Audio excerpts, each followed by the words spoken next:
kind of later, I think in 2005 or 2004, I was a freshman at Micah, and I had a friend who wanted to have sound effects for a project for her, like for an art project, and she wanted to get this sound effects of people walking on wooden floors.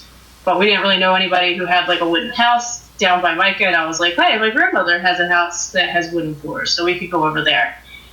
So we went over there, and it was at night, and I told Grandma I wanted to do this, and she was like, okay, well, I'm going to go to the store, and you guys can stay here. I'll be like an hour or something like that. And so as soon as she left, the house got really dark looking. Like, it seemed like none of the lights were on anymore.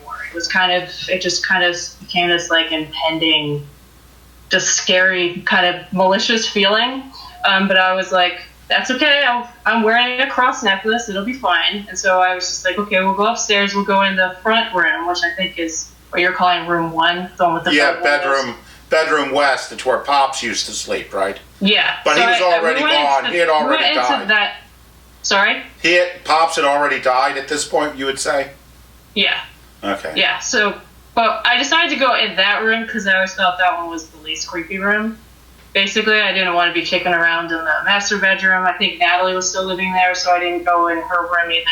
But so we were just kind of walking around in there, just taping our feet, walking on the floor, and we could always kind of feel like there was something like right behind us. And I was like, that's okay. We'll just keep going. We'll get the sound effects. I think I even said out loud, like, talking to it, we're just here to get sound effects. We're not really doing anything else. So we walked around, and she could hear I think she could hear like banging in the middle of the room, but I just heard it sounded like someone was on a bed, like shuffling sheets around. And so we were like, okay, we got all the sound effects. We'll just go downstairs and we'll listen back and make sure that it's okay.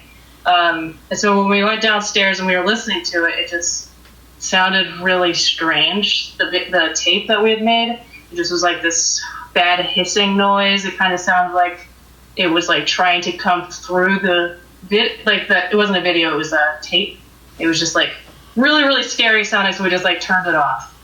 And then Grandma came home, and all of a sudden, like, the clouds lifted, and it was just like a normal empty house, and it was perfectly fine. And my friend was really creeped out by it. I was kind of like, well, that's not that abnormal for here. And we kind of just went on our way.